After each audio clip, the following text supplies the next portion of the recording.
Welcome to Adam Does Movies Live, November 28th. It's Tuesday, and I'm in pain. I'm going to tell you why. I noticed my camera's like slightly askew. Let me fix that first. Already off to a good start for the podcast.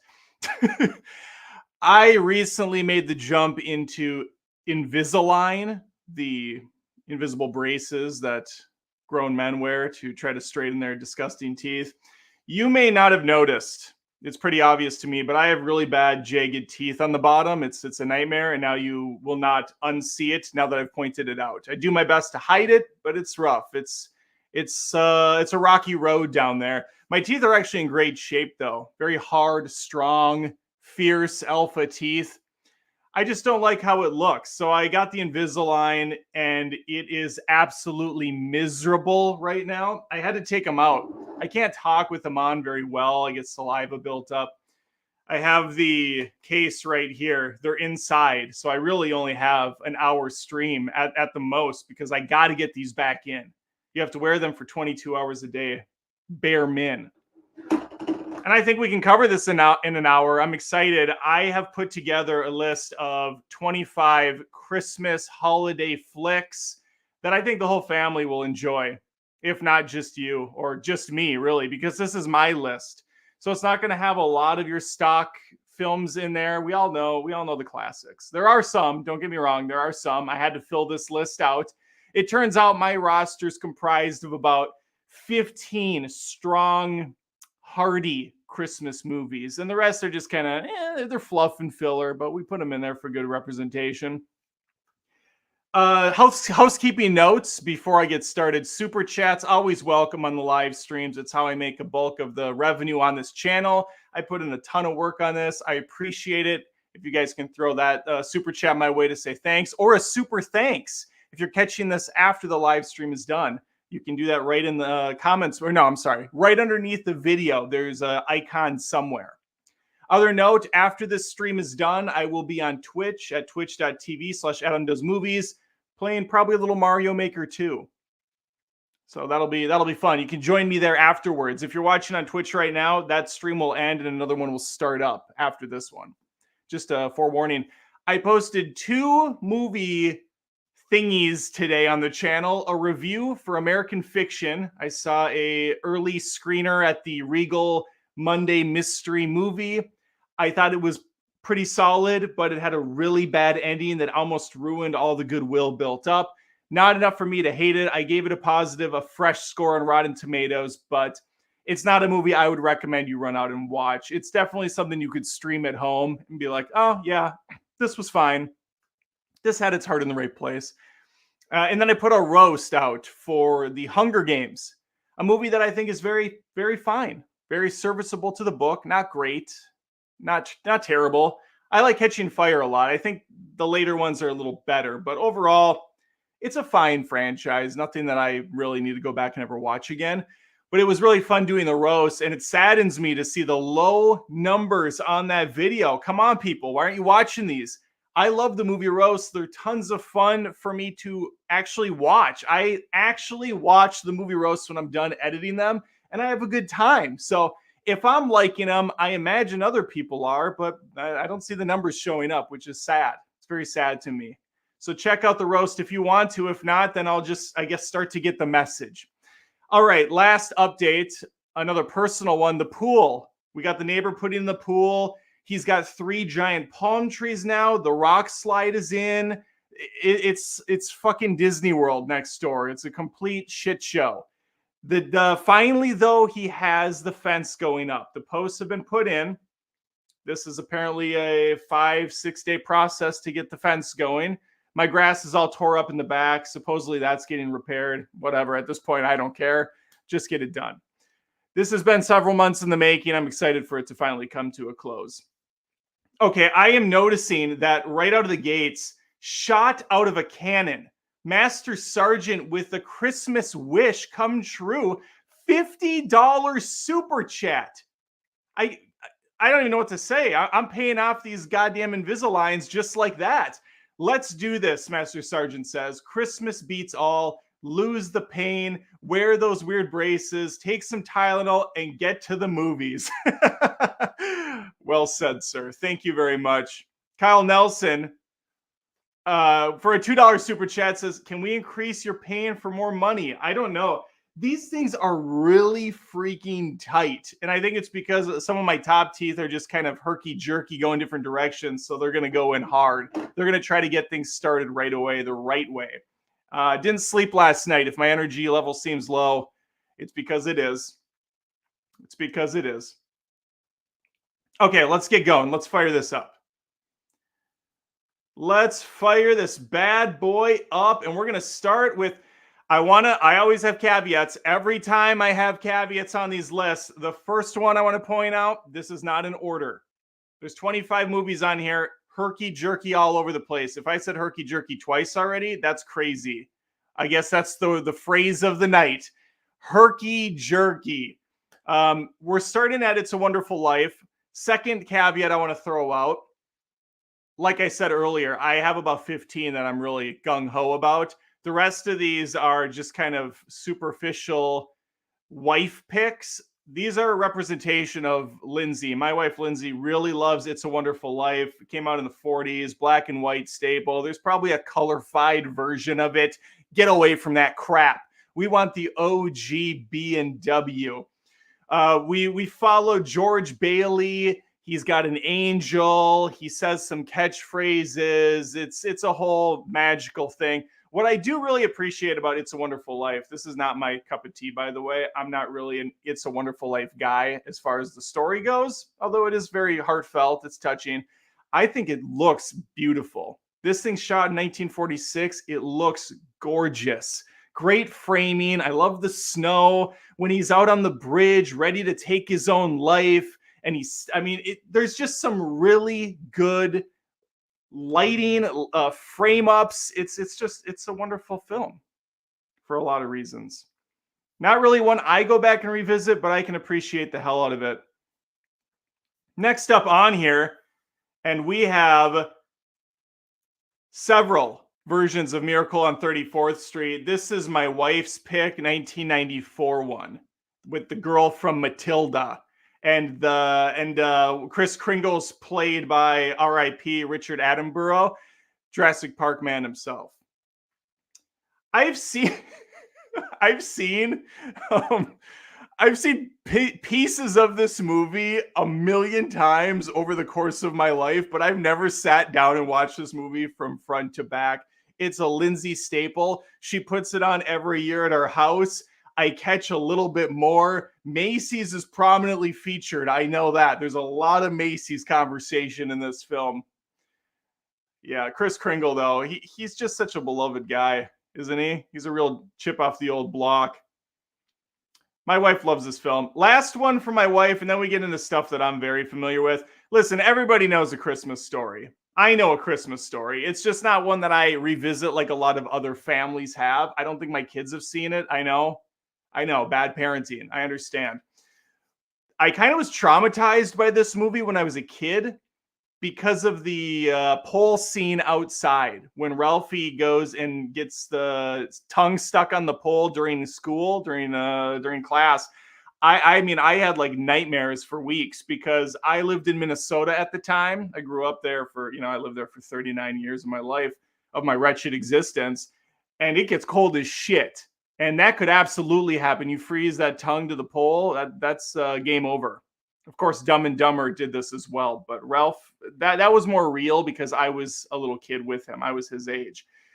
We have, he's looking for a BB gun. I like when Santa kicks his head down the slide. There's some great lines in this film. You have a leg lamp that's very iconic. It's another classic. Came out in the 80s. I love the 80s. I love the 90s. Can't really complain about it. All right, let's get to the good stuff. I don't even know if this is considered a movie. I put Rudolph the Red-Nosed Reindeer on here.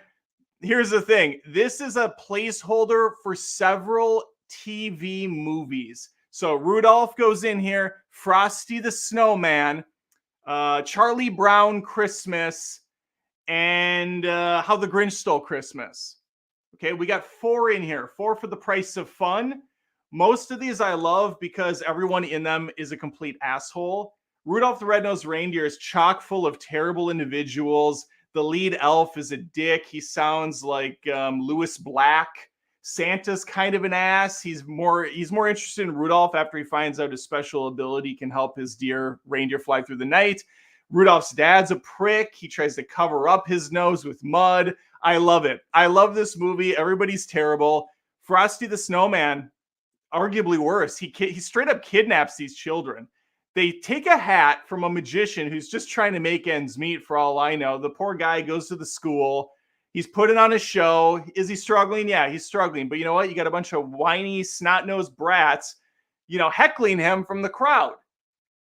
And the sound effects in that movie are freaking hilarious. Every time he drops a pencil or something, it sounds like a full orchestra falls down the stairs.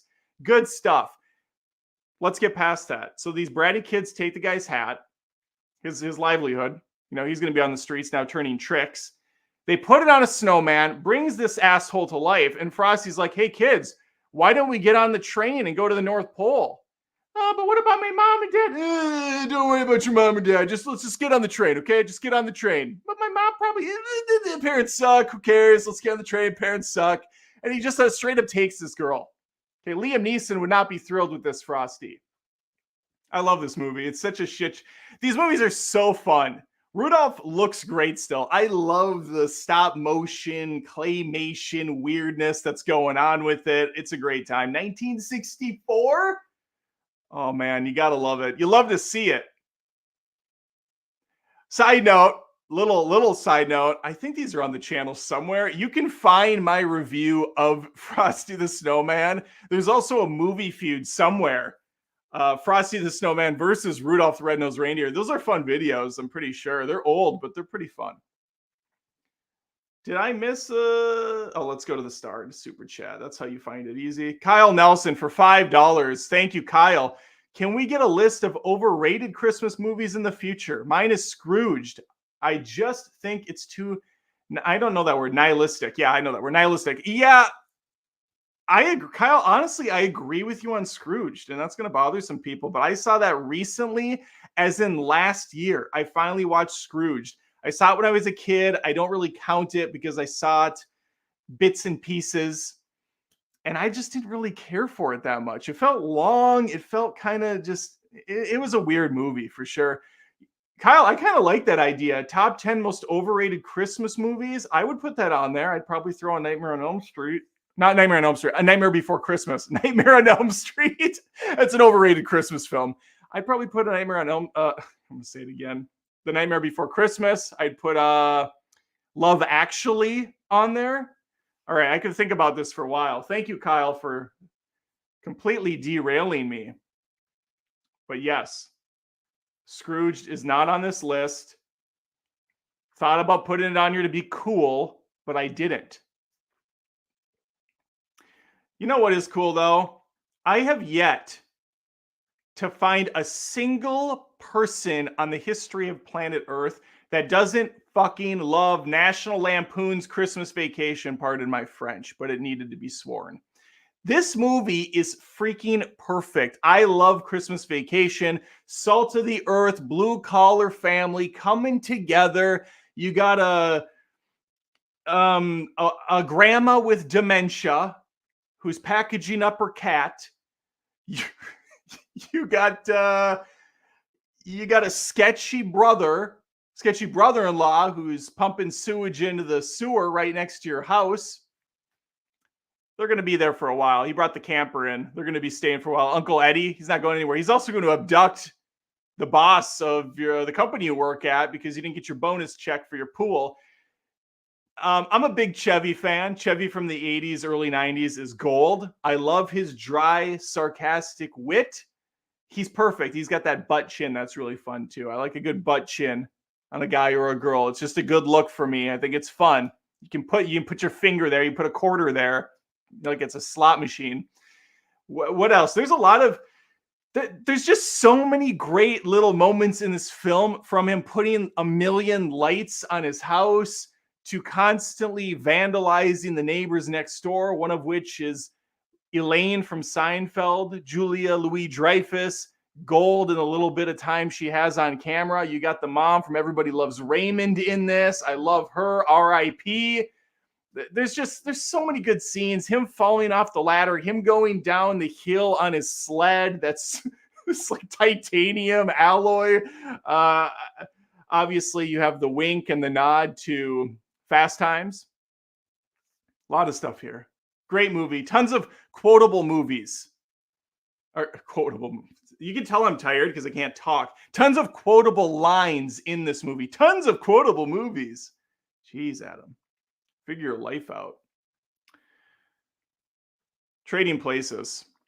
There are two big reasons to watch Trading Places. And they're probably not what you think. I mean, yes, Eddie Murphy's great. Dan Aykroyd's fantastic. But I was talking about the two that rest beautifully underneath of Jamie Lee Curtis's chin. Out of nowhere, shot out of a fucking cannon, she busts those bad boys out sometime during the middle of the film. And I got to tell you, very awkward watching that with my father when I was 9 or 10. I became a man that day. I became a man that day. Very, very appreciated seeing those. So just make sure if you're gathered around the Christmas tree opening presents and you throw on a film and, you know, Uncle Todd says, hey, let's throw on Trading Places, tread lightly. Tread lightly, because you're going to get a Christmas surprise you probably weren't expecting. Yeah. This is a fun movie. This would be called Woke today, of course. Screamed at the top of the mountains, woke. We have Eddie Murphy, who's out on the streets. We have the rich guys at Wall Street who are going to take a poor schmuck, in this case, Dan Aykroyd, and they're going to trade spaces. They're going to do a wife swap of sorts. Eddie Murphy's going to get the power, the glory, the fame, the money, and Dan Aykroyd's going to be on the streets, panhandling, trying to make ends meet. And this is all just for the sick satisfaction of some rich tycoons up top. This is another very quotable movie. It's got some really insane moments, some of which very much don't land today. They didn't really land back then, such as the monkey costume scene. It's very weird. It's very weird moments, but thankfully it's short-lived, and there's just a lot to like here. And it takes place during Christmas. That's why it's a Christmas. It's on this list because it's Christmas. And we're doing Christmas movies. Master Sergeant's back, as if he didn't give enough already. What do we have under the stocking now? $10? My wife hates Christmas Vacation because of his fantasy with the chick. I tell her to block that crap out and appreciate the rest of what happens to me. I mean, I get where your wife's coming from. The sad, cold, hard truth is guys are dumb. Guys are perverts. We don't really... There's not a lot going on for most. Obviously, I'm generalizing all men. It's not all men. I think it's a lot, though. It is a lot. We're very simple creatures. We want food. We want sex. We want violence. Some of us can get that in healthy ways. Others of us can't. In the case of Griswold, he's just fantasizing about a woman that worked at the lingerie department. It's harmless. I wouldn't think much into it. I think he's he's obviously a very loyal man. So yeah, I mean, guys are just dumb. That's the bottom line. We're simple. Elf, 2003. I'm not as big on Elf as a lot of people. I think the first half of this movie is freaking great, though. I think it's basically perfect.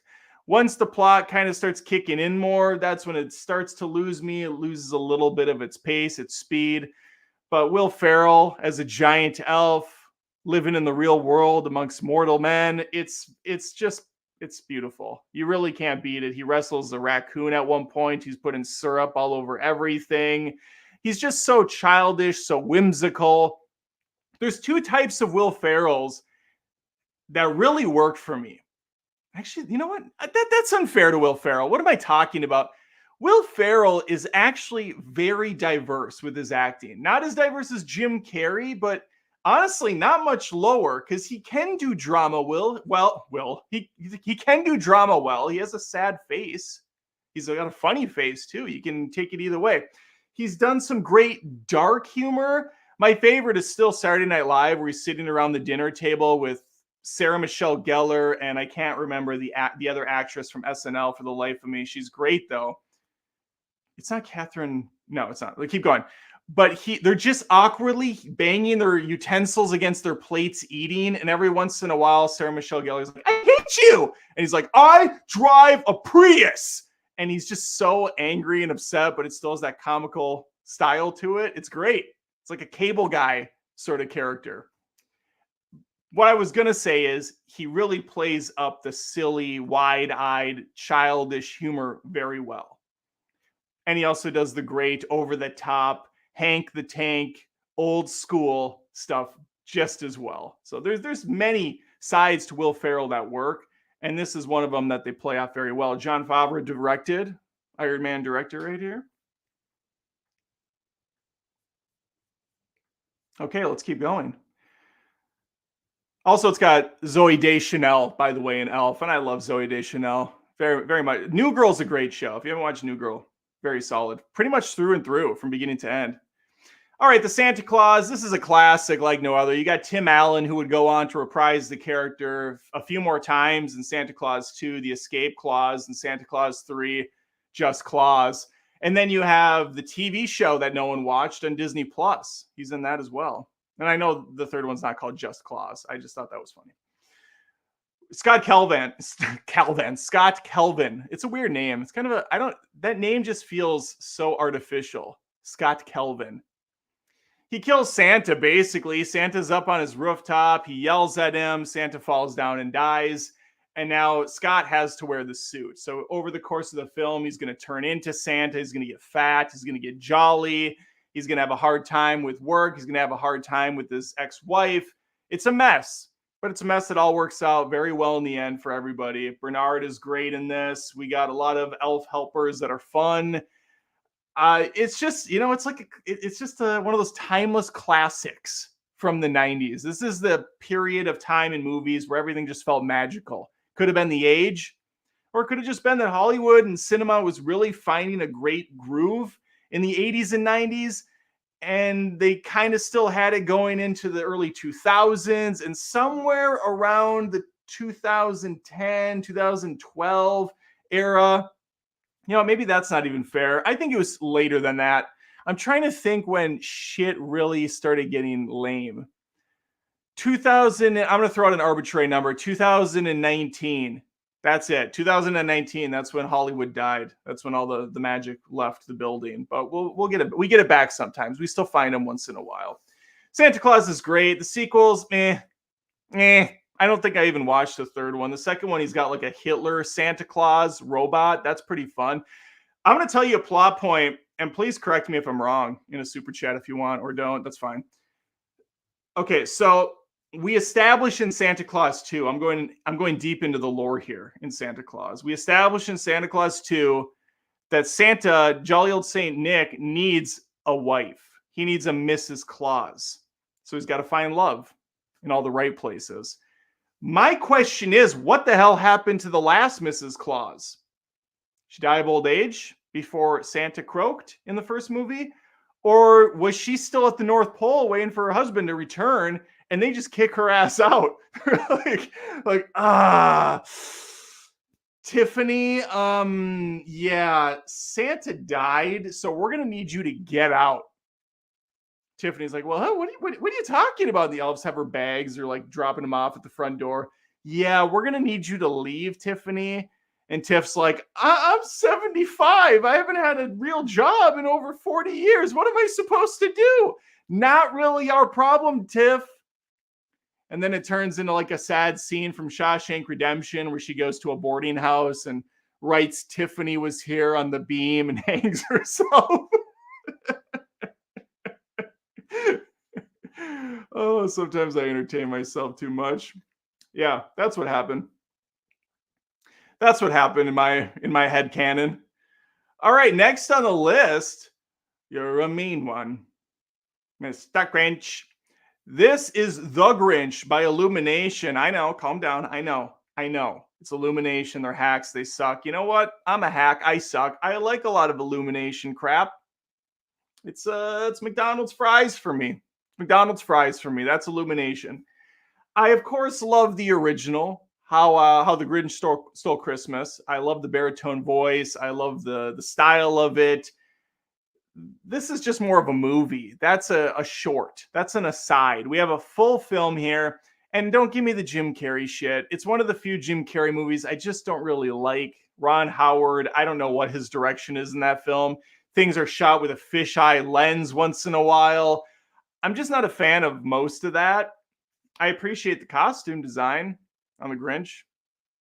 Appreciate Jim Carrey. I always appreciate Jim Carrey, but that one doesn't work. I like this one better. It's colorful. It's lively. Benedict Cumberbatch is the Grinch, not really putting in any real effort into the voiceover work, but it's just watchable fast food. That's all I'm going to say about it. That's a high praise. Look at it. I give it 3.5 stars. I wouldn't say it's. I like how I just randomly rate some of this stuff on Letterboxd. It's great. You should follow me on Letterboxd. What a terrific account I have.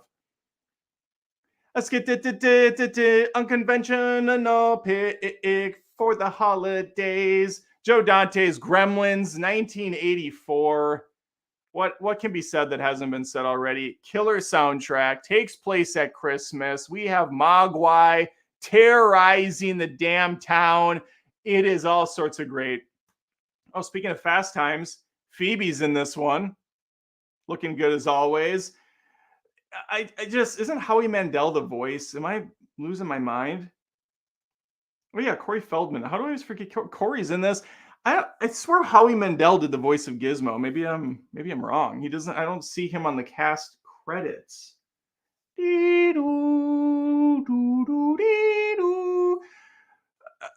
What do you say? It's a bloody, disgusting, funny, schlocky, horror-filled film for the family on Christmas. Put it on while you're opening presents because Gizmo's coming out of one of those boxes. I also like the sequel. I like Gremlins 2.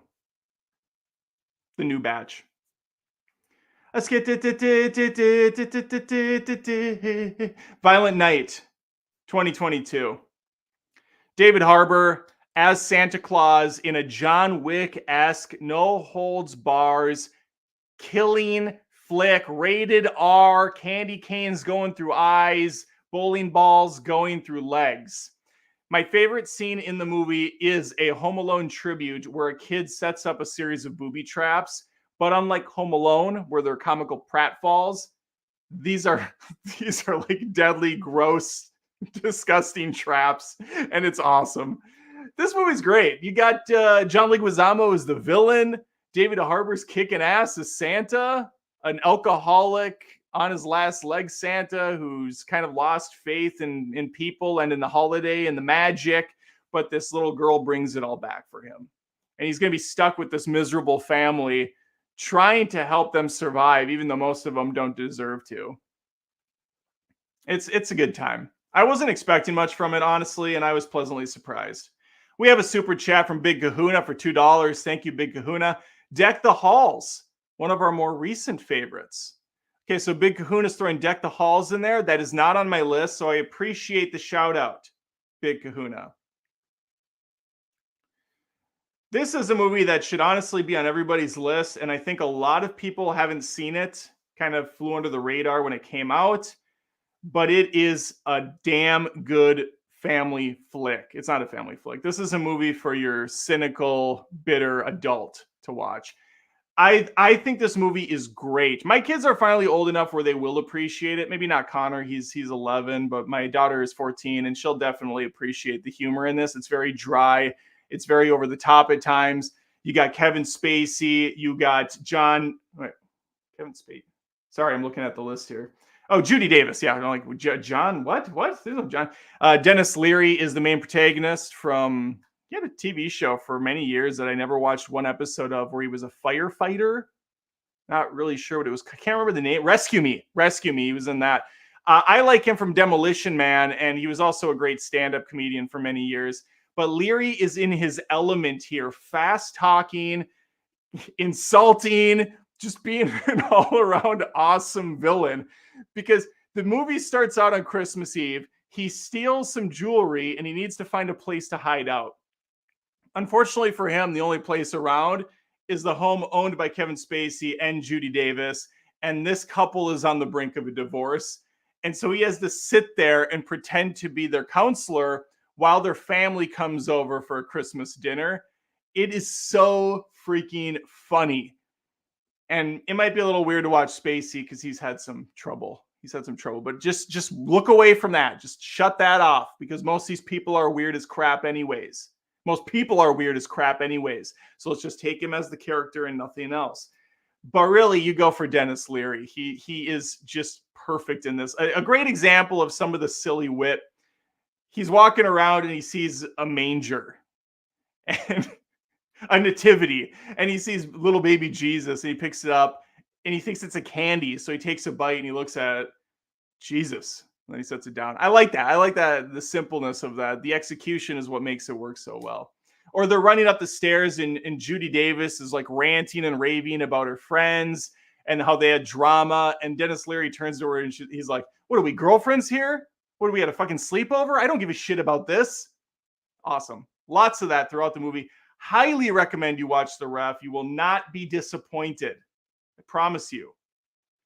Kyle Nelson for $5. A Very Harold and Kumar Christmas is really funny as an adult. Kyle, I appreciate that. That is not on my list. It was almost on my list. It was right there, but I used a different comedy. I used a different R-rated comedy in its place. If you could guess what it is before I get there, you get a golden star. I don't know who's giving you the golden star, but you might get one from someone. Okay, this movie is genuinely, why is that a new thing people are saying? Genuinely is the new literally. I really have to stop myself from saying it. Everything I say is genuine. Unless you know I'm joking, but okay. Klaus, 2019, a Netflix film. Well, I don't know if it was a Netflix film, but I remember watching on Netflix. They pushed it really heavily, and I'm glad they did, because this is a truly beautiful, awesome movie, and this is for the whole family.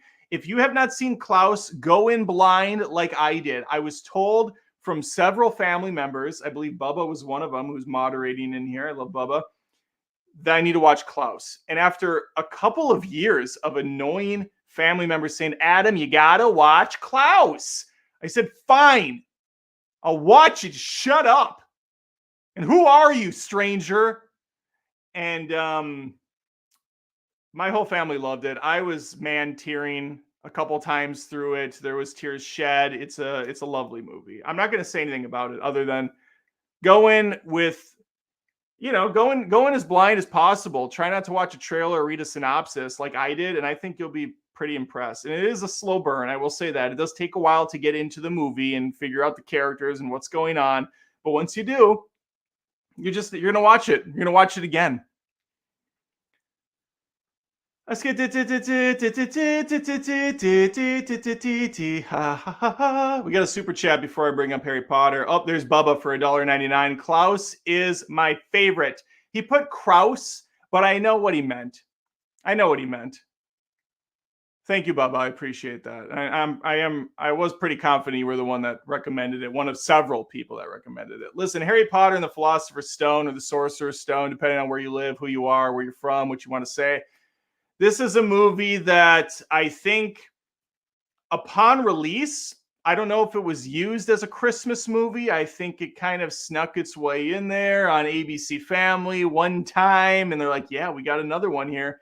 Because let's be honest, Harry Potter isn't a Christmas movie. It's got a Christmas feature, it's got a Christmas section where there's a tree. The movie takes place over the entirety of a year. But that magic is there long enough for us to consider this a Christmas film, or at least a movie you watch on Christmas. Listen, I'm not one of these uppity assholes that likes the smell of his own farts and says it's the be all end all right here. It's got to have this to be Christmas. It has to have this to be Christmas. No, it just needs to have elements that can kind of bring you into that mindset, right?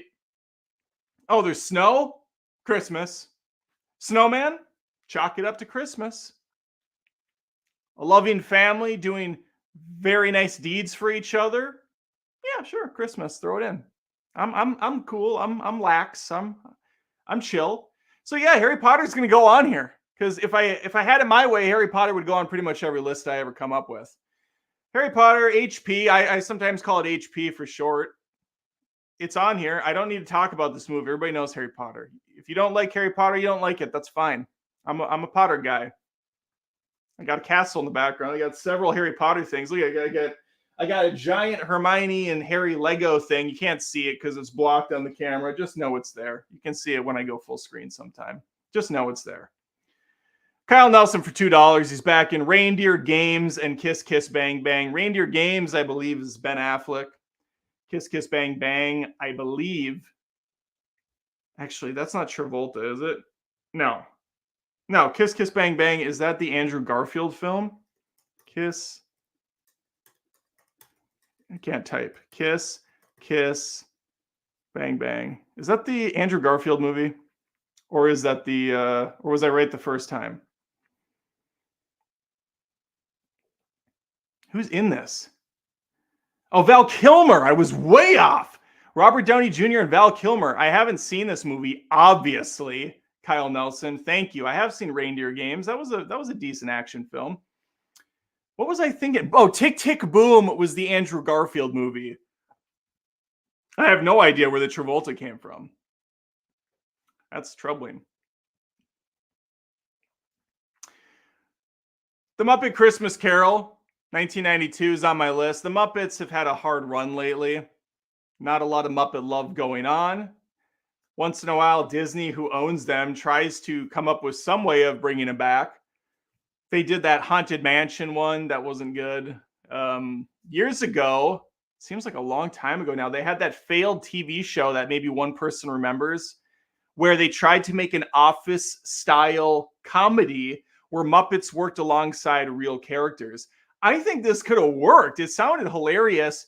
Unfortunately, the couple episodes I watched did not really land the jokes very well, but I think the premise was there for something really funny. It's a shame. But The Muppet Christmas Carol, this is a great movie. I love this film. We watch it quite a bit. It's short, it's sweet. You got the three ghosts. It's all done with Muppets. Gonzo's narrating. He's kind of taking you on the little tale. And of course, you see a lot of your favorite Muppets cameoing, or just what do you have? The two critics, the two old guys are the ghosts at the beginning. There's a lot of fun stuff in this. Muppet Christmas Carol's awesome. I think, and there's a lot of versions of Christmas Carols. I have two of them on here. Jim Carrey's Christmas Carol is not on this list, but we do have Mickey's Christmas Carol as well. You got Scrooge McDuck. You got Mickey Mouse, of course. You got what Pete, I think, is the Grim Reaper. I like all the Disney characters showing up, but it also just does a good job of bringing you through this story. A simple story about Scrooged. Again, we got Scrooged all over again, about a man who needs to change his ways, and he's going to be visited by the past, the present, and the future of his story, and how it's going to play out if he doesn't become a better person. It's good stuff.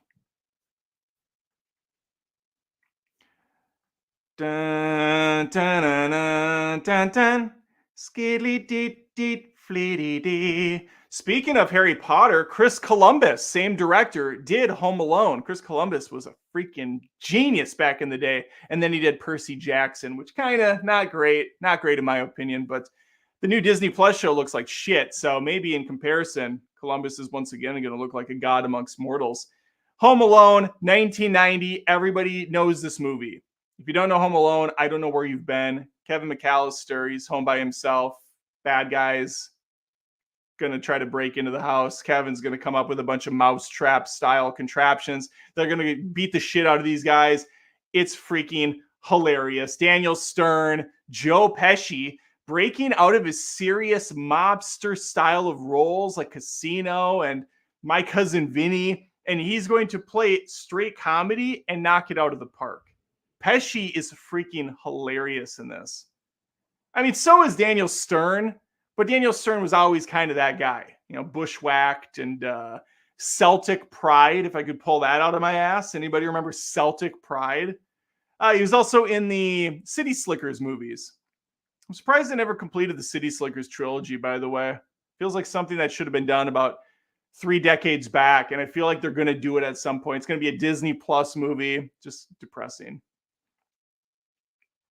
And then Home Alone 2, Lost to New York. Listen, I stand by this. I've always said this. Home Alone 2 is better. Yes, it's essentially the same movie, but it so effortlessly steals its own jokes and repackages them that you just can't help but appreciate how freaking brilliant it is.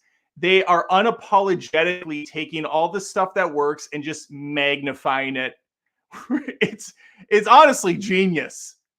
Not most comedies and sequels do this. They will reuse jokes or they will kind of follow the same formula as the first film. But Home Alone 2 just straight up says, we're going to do the same exact playbook, put it in a different area, but it's all going to play out exactly the same again. The pizza guy is going to show up. He's going to play a black and white movie, but then we will even add to that and have the bell hop come in and we'll have this talk boy fucking thing play. And so we'll think his uncle's in the shower.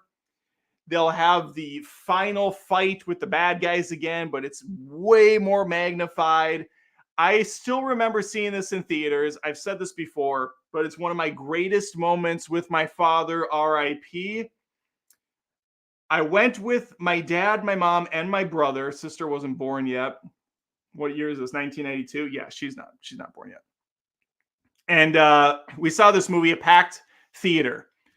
The moment that Marv and Harry are down below insulting threats up at Kevin, and Kevin takes that brick and just hurls it, and the sound effect of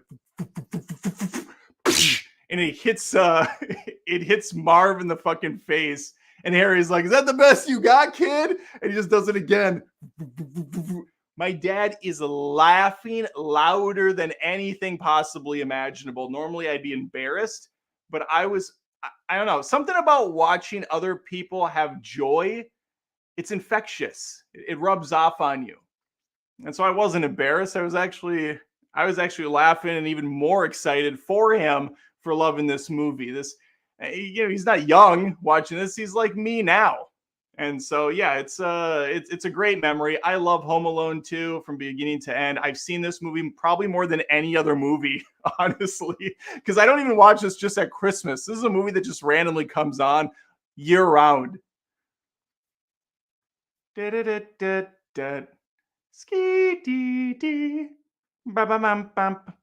I got super chats. Let's get to the super chats. Tony Morrow for $1.99. Thank you, Tony. Says, my faves, Santa Claus, Krampus. Oh my God. What's that one? IAWL? And Die Hard. What is the abbreviation IAWL? Why am I not knowing that? Oh, It's a Wonderful Life. Thank you. He didn't tell me, but I looked it up and then figured it out. It's a Wonderful Life. I've never seen someone do that before. the acronym for it. Thank you, Tony Morrow. Krampus, that's an interesting pick. My son Connor just watched Krampus the other day by himself. He thinks he's so cool when he can watch anything rated R. I'd seen Krampus before, my wife and I. We didn't really like it. Sorry, Tony. respect, but we didn't really care for Krampus. First half is really good, is pretty solid, and then it just kind of slips away. Connor didn't really feel it either. He watched it alone. He thought he was pretty cool.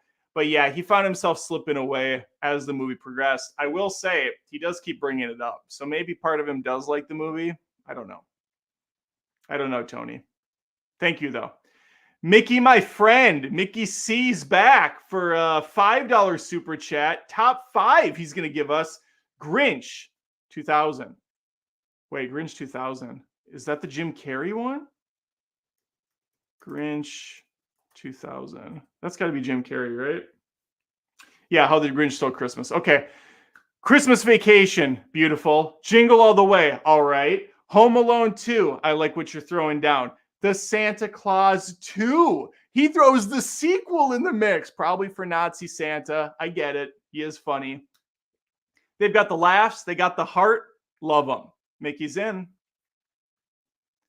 Master Sergeant for a beautiful $10 super chat. Cheers to Dad for Home Alone 2. Let's raise one for the dad. Let's raise one for Dad.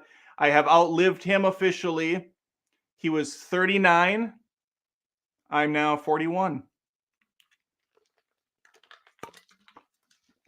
That's depressing, but it happens, folks.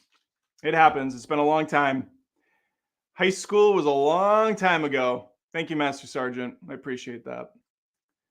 Let's bring the temperature back up in the room before I break down and cry like a miserable sad sack. Okay, Batman Returns, 1992, Tim Burton. This is Tim Burton firing on all cylinders. You know what? Batman Returns is a Christmas movie. Takes place mostly in the winter, takes place around Christmas time. There's big presents. There's bad guys jumping out of presents. I don't know how much more present I can be because I love this film. You got Danny DeVito playing the Penguin, biting a guy's nose off as Oswald Cobblepot. You have Michelle, I'm the hottest Catwoman Pfeiffer, whipping around, flipping around, saying meow in the coolest way possible. She's going to team up with the Penguin. Is this the first villain team up film in superhero history on the big screen? Obviously, we had the very campy old Adam West Batman where he fights all the villains, the Rogues Gallery. But I'm having a hard time thinking if there's any other ones prior to this. Richard prior to this. Well, speaking of Richard Pryor, maybe Batman, well, Superman. Richard Pryor was in Superman 3. Terrible film. I'm not going to count Zod and his partner as twinsing. I think Batman Returns is the one that kind of set the table. Let's say that. Batman Returns is the one that set the stage going forward for bad decisions of having double bad guys or triple villains in the films. It doesn't work always. It typically is a little messy, but it works very well here. Plus you have, what's his nuts? Let me look his name up. Christopher Walken as Maximilian, pushing Selena Kyle out the window. Christopher Walken's the greatest villain in the movie, like the biggest threat in the movie. He doesn't have a superpower. He doesn't have a gimmick. He's just rich. He's just an asshole. This has a cool feel to it. I like the look of this movie. It's cold. It's haunting. It really fits Batman for me. And then when Schumacher took over for 3 and 4, I was so let down by that neon vomit. The route that Schumacher went just did not work at all for me.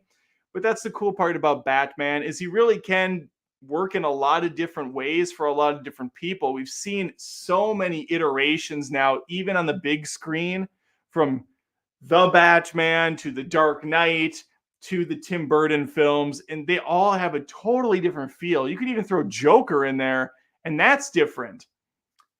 I dig them, man. I dig almost all of them, and this one is one of my favorites, if not my favorite still. Batman Returns. Keaton just was that. He was the dude. Michael Keaton was the dude. All right, let's keep going. Oh, we got 2 more super chats. Let's bring them in.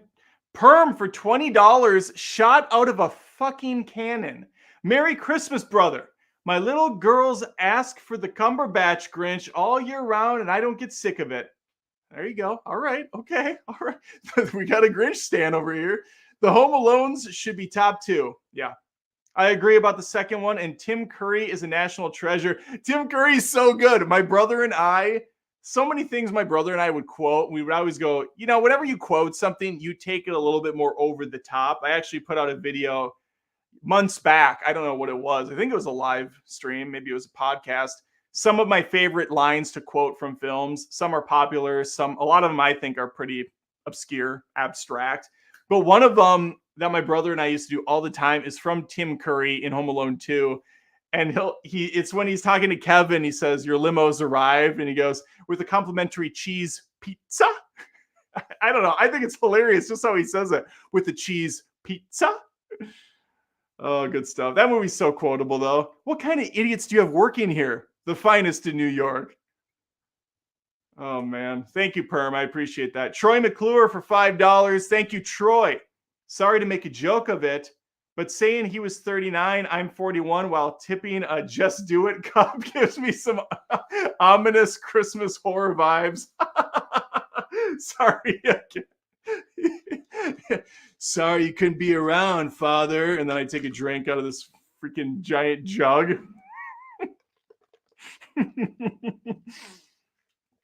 Oh, man. With the Nike swoosh insignia. That's good stuff. Yeah. Thank you, Troy. I'm glad you had some fun from that.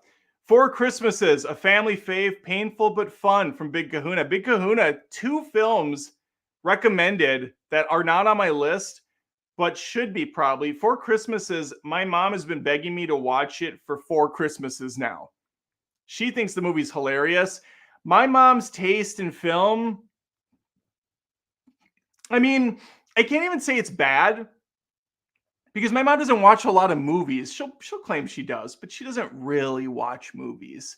She has a hard time sitting still. She's a very successful woman. She just doesn't have time for that crap. She doesn't have time for horseplay. So sitting around and watching a 2-hour movie, she's got shit to do.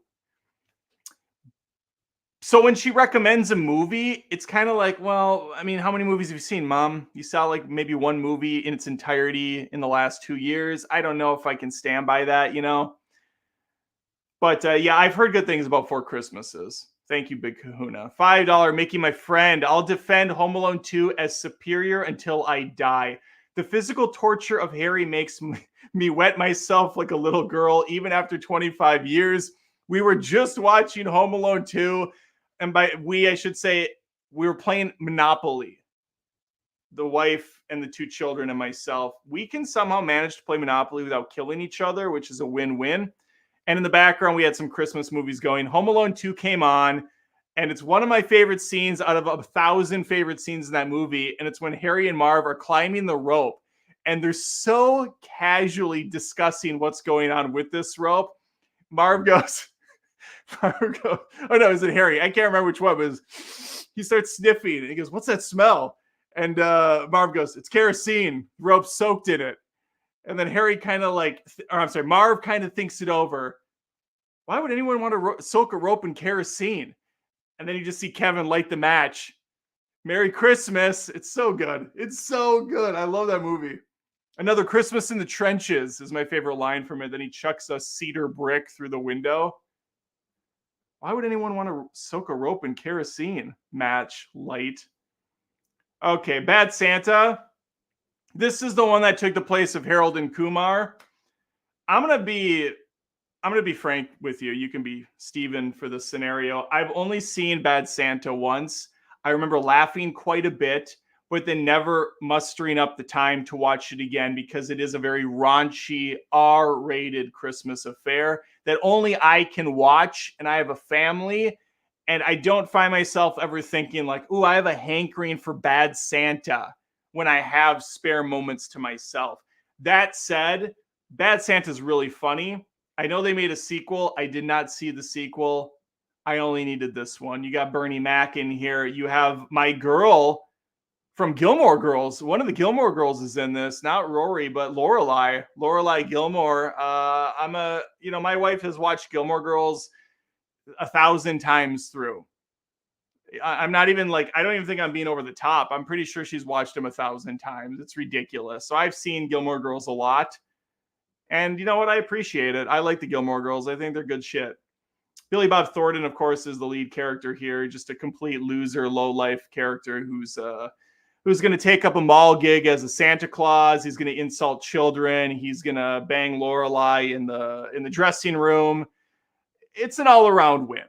This is a fun film. This isn't one for the kids to watch though. So put on the earmuffs. Master Sergeant again for $10. Are you out of your mind? Your mom says 4 Christmases and haven't given it less than a couple of hours. Do it. Do it. Do it. It's fun. I'm getting shouted at by Master Sergeant, and Master Sergeant might be top, I mean, he's top 3 for sure, supporter of 2023 on the channel. Master Sergeant's basically kept me afloat this year with his awesome donations and I don't know what to say anymore. I have to watch it, obviously. If the sergeant says it, I have to do it. So yeah, 4 Christmases, I'll make time for it. I put your opinion over my own mother's at this point when it comes to movies, but I will watch it and I will call my mom and say, "Hey mom, I did it for you. I watched 4 Christmases. You were right. Thank you for the recommendation." Thank you for the recommendation. Here's a weird one for you. Rise of the Guardians. Fun story about Rise of the Guardians. I don't know if you remember this when it came out, but it came out the same time or around the same time as Guardians of the Galaxy. And some movie theaters were accidentally playing Rise of the Guardians instead of Guardians of the Galaxy, I just think that's kind of funny. I remember reading articles about that. I eventually watched this movie with my children. They were younger at the time, and we all really kind of enjoyed this film. It bombed really badly. I don't remember if this isn't DreamWorks. Is it? I can't remember the studio that made this, but I remember this movie kind of bankrupting the studio. DreamWorks is still around, so it must not be them. It was an animation studio, and this one really freaking hurt their wallet because nobody saw this film. It seemed like an easy win. You have a kind of a badass rough and tumble Santa Claus. You got the Tooth Fairy in the mix. You got Hugh Jackman playing an Australian Easter Bunny. It seems to make sense. You have the evil Sandman going around. You know what? Now I know why it didn't work. The trailers were creepy. And this is another Benedict Cumberbatch, another Benedict Cumbersnatch vehicle. He plays the villain here. So you put in his brassy baritone voice with this dark, ominous, weapon that he has, this power that he has to make everything go all like black and gross and evil. That's going to scare a lot of little ones from the theater. So you really have to tread lightly when you make a Christmas movie that's catered to kids, but clearly is going to be scary and give them nightmares, and parents aren't going to go. I see this stupid ass comment often on my channel. I should do a rant on it just by itself. But people will go and they'll say, for instance, I talked about seeing Wish. I went by myself, which was just depressing that my kids wouldn't even go with me to the Disney Wish movie. They said this movie wasn't for you. That's the comment. Hey, did you think that maybe you weren't the audience for Wish?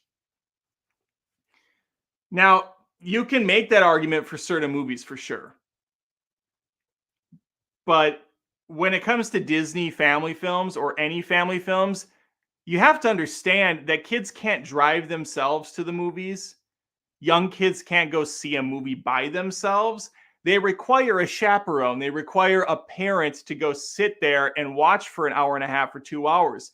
So the movie has to kind of be catered to the parent too, for them to even waste their fucking life going to it. And they're not going to if it looks terrible or if they know it's going to give their kid nightmares. So the whole thing with family movies saying like this wasn't for you, well, it kind of is, because I'm the one paying for it. So if it's not for me, little Timmy's not going to go see it. Rise of the Guardians was fun though.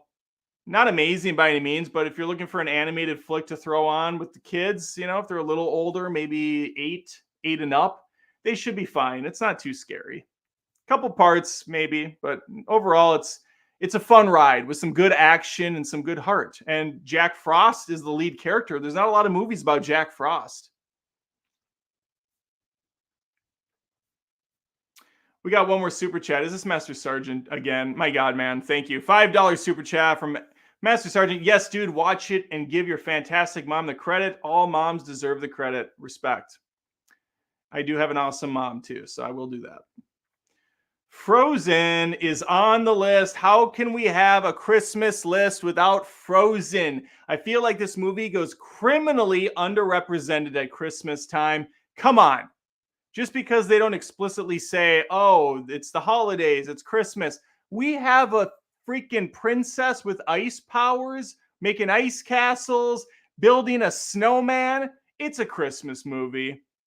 It's a Christmas movie, and I unapologetically like this film. It's got good music, it's got whimsy, it's got fun characters. Olaf can burn and die in a fire for all I care. He's much better in the sequel, but I'll allow it. Okay, Josh Gad, you're fine. You're okay here. But you got Kristen Bell as Anna. Yeah, I'm in. I'm all in. This is a fine movie. Is it amazing? No, but it's got the stuff that works for me.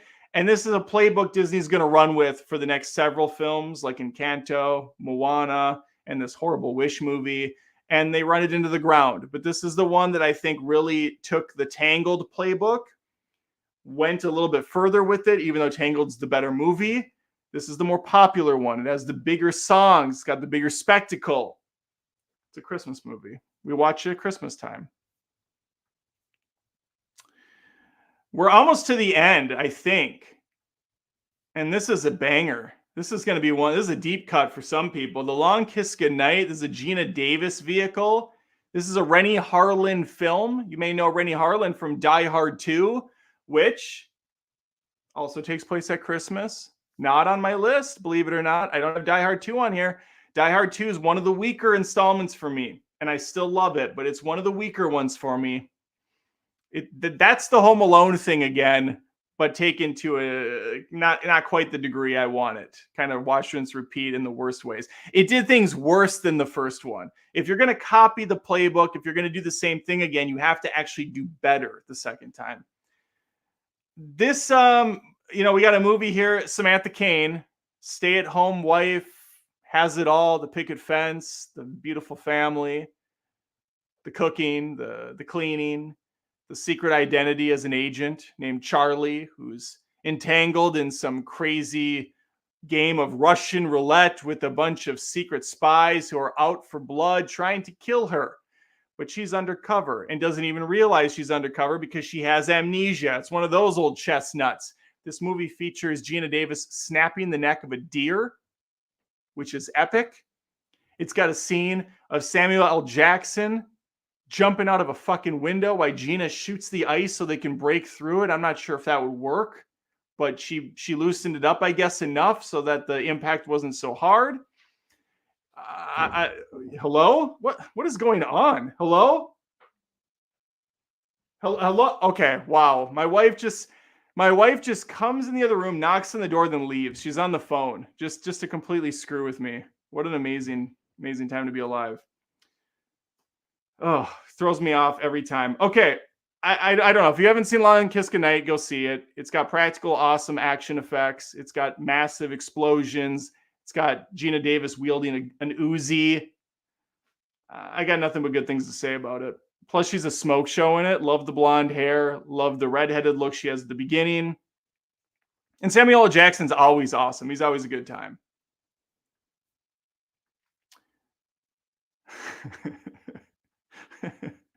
Jingle All the Way. It's on the list. I have it at 2.5 out of 5 stars. Out of all the movies on my list, I think that this is here's the genuinely again. God damn, I gotta stop saying that.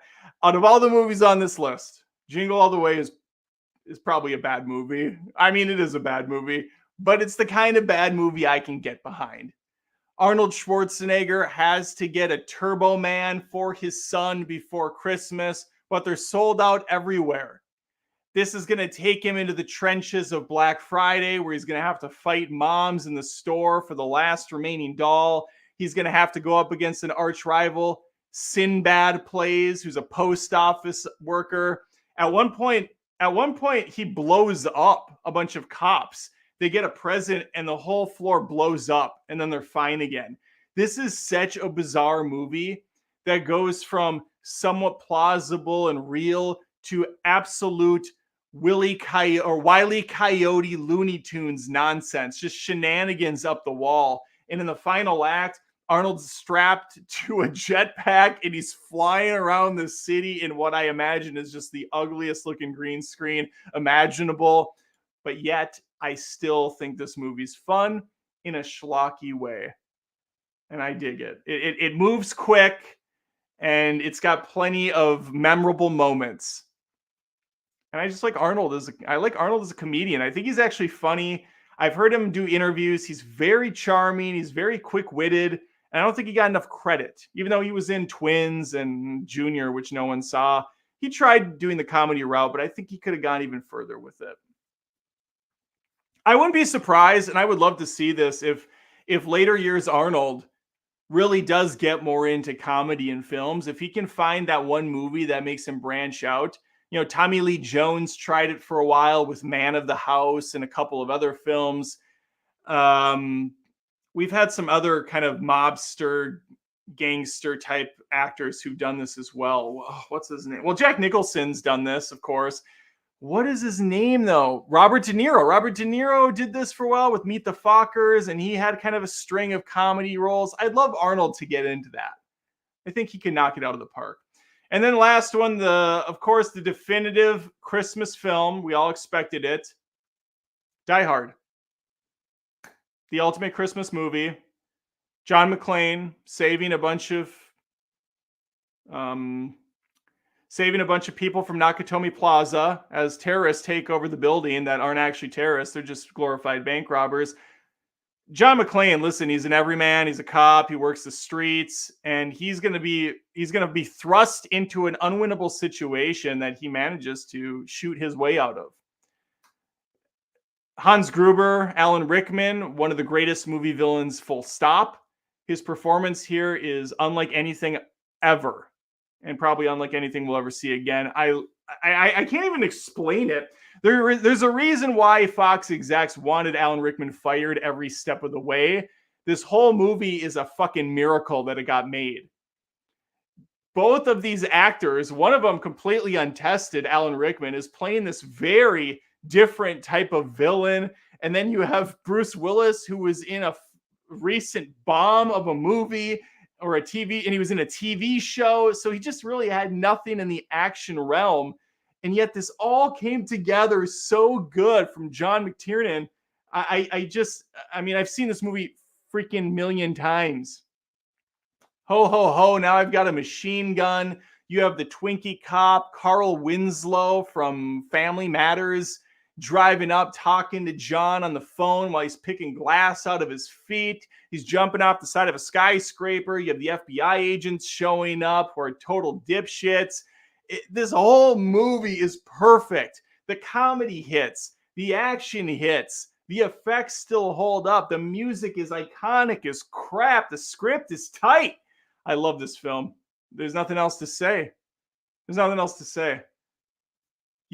motherfucker. That's what I would say. Okay, Master Sergeant with the final super chat. Hit Big Kahuna super chat a couple back. Oh, did I miss one? Let me see. Thank you, Master Sergeant. Big Kahuna for $2. Do it. The Four Christmases cost alone is worth it. Is that the one that I missed? I think it is. I think that's the one I missed. Big Kahuna really wants me to really put an emphasis on Four Christmases. I'll tell you what, you guys. I'm going to try. Listen, if I'm nothing but a man of not my word, I will try to watch Four Christmases and either put out a YouTube short review on it or do a small review on it. Now, do not listen. I often say things that I don't end up doing, but I will make a mental note of it. And you can ask me in a couple streams from now, like, hey, Adam, it's December 15th. Where the hell is the Four Christmases short? Where's your thoughts on it? And I'll say, well, you're right. Let me make another promise that'll break. But no, I will tentatively have this in my list of things to do. Thank you guys for the super chats. We got one more from Mickey C for $2. No Way Home is a recent movie I love at Christmas. That's right, Mickey C. There is Christmas elements in No Way Home. That's fair. That's fair. That's a good pick. That's a great pick. It's a good movie. Okay, I think I touched upon everything I wanted to. We're sitting at an hour and 10 minutes. My Invisalign have been out for more than they should be, so I am going to stream on Twitch. I'm going to play some Mario Maker 2 for a little while. We'll chat some more there. I'm going to have the Invisalign in, so we'll see how well that goes, but mostly it's going to be me just, killing Mario over and over in a sad comical series of follies as I try to complete a board that someone that's 7 can do in a matter of seconds. But that's the fun of it. That's the fun of it. So make sure to join me over there on Twitch if you want. Twitch.tv/AdamDoesMovies. I understand it's not movies, it's gaming, but it's Twitch. So we're doing a little bit of everything over there, trying to grow that up. Again, if you have an Amazon Prime account, you have a free Twitch Prime account, Twitch Gaming. So don't let it go to waste. Subscribe to Adam Does Movies on Twitch. If you're not using it, use it. Otherwise, Jeff Bezos gets it. That goes right into his pocket. He can take the missus out for a nice meal. He's got that $5 subscription from Adam Does Movies. And he's like, hey, where do you want to eat? The sky's the limit for $5. We have McDonald's. That's about it. We have McDonald's. Oh, we have one more super chat, it looks like. Last second from the top rung, Jan Rose for $5. Hey, Adam, I just got it. What's new and how are you and the family? Jan, how's it going? Thank you for the super chat. We are doing pretty well. Connor, if you didn't know, and Lindsay both had, actually, I don't know if Connor technically did. Lindsay had influenza. That was disgusting. That was awful. She was having a hard time breathing. Just a complete, Lindsay, listen, she's my age, but she's a complete shit show. This whole year has been a disaster. I don't know if it's the state. I don't know if it's just the fact that she's got Crohn's disease and it's been flaring up. No one can seem to give us any answers. We've been in and out of the hospital a billion times. It's insane and stupid. And we had to go back to Minnesota at one point to go to the Mayo Clinic because they're like one of the best.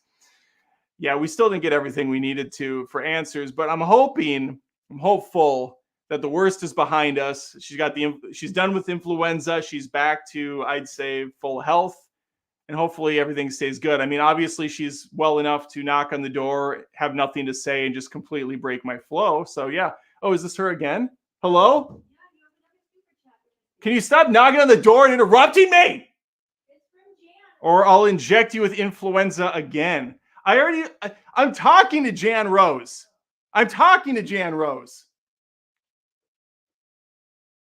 And crickets. Just crickets. Gone again. All right, this is fun. Anyway, yeah, I wish her the best. I wish her nothing but a clean bill of health. She interrupts me. Connor, he was pretty sick too. He's better. I put out a video, a short and a Instagram video of me playing catch with him. He's running around. He was coughing quite a bit afterwards, but that's not really my problem. Okay. I will sit around for a couple more minutes and then we will switch on to Twitch. So if anybody has any final thoughts, any movie picks for Christmas, we're right around the Riverbend Pocahontas. It's November 28th. So by the next live stream, 29th, yeah, there's 30 days, I believe, this month. So yeah, it's going to be the 1st on Friday. That'll be the next live stream.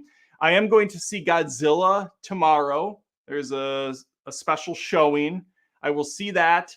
Hopefully I can get the review out. I'm not sure I'll get it out tomorrow night late, but I will definitely get it out Thursday. So I have a review of the new Godzilla movie coming out. That honestly came out of nowhere for me. I had no idea this was even in production. And I saw the trailer a couple weeks ago and it looked really good. So I'm pretty excited for this one. Pretty excited. I'm pretty amped up. Looks like Jan's back again for $2. Thank you, Jan. Favorite Christmas movie is Bad Santa. Okay, so Jan's there. She gets it. She appreciates the raunchy humor. I like it. I like where your head's at. I have to rewatch that. I wonder if the sequel's any good. If you join me on Twitch, you can message me and tell me if the second one's any good. Okay, I'm going to leave it there. Thank you guys for watching or listening. If you're on the podcast, make sure to like the video. I think it helps these live streams out. Make sure to subscribe if you somehow stumbled upon this and you made it all the way to the end. You didn't find me too unbearable. I'd love to have more people stick around. I think we just hit a little tiny milestone. Did we get to 73? We are past 73,000 subscribers now, folks. Earlier today, we were at 72,900 and change. And now we are at 73,004. We are slowly climbing up the subscription ladder. We got to 73,000 though. Maybe, just maybe, we can get to 75,000 by the end of the year. That would be fun. That would be cool. 80,000 is still kind of where I wanted to get to. I mean, I was trying to tell myself 100, but if we could get to 80, that would be awesome. But 75 is cool too. Okay, thank you guys. Oh God, we have one more. Shot out of a cannon, Matt Sclero, right as I was about to end the stream for $9.99. Better Off Dead is Matt's pick for Christmas. Better Off Dead. What is this? Oh, John Cusack. Yeah. You know what? So this was John Cusack in 90. Is this 95? No, it was 85. I was going to say, what year did Grosse Pointe Blank come out? Come on, computer. Grosse Pointe Blank. 97. Okay, so it was a little, I wanted to say Cusack had this really good run of movies, but I guess there's like 10 years in between these. Better Off Dead I've seen. It's been a long time, Matt. I really can't speak to it because I was on a Cusack kick for a long time in the 90s where I was watching movies like Grosse Pointe Blank, Better Off Dead, Serendipity almost made the Christmas list here because it is a Christmas movie. Kate Beckinsale's in the mix. I almost put it on here, but it just didn't make the cut. But I really like Serendipity. It's a nice, I'm not a big rom-com guy, but I dug that one. I thought that was a really good flick. But Better Off Ted, or Better Off Ted. That was a sitcom. Better Off Dead. Thank you for the recommendation, Matt. I appreciate that. I do need to get back into some of those Cusack classics. It's been a hot minute. But we have to watch Four Christmases first. Okay, guys, I'm going to wrap it up. Thanks again for watching. Hopefully I see you real soon. Take care.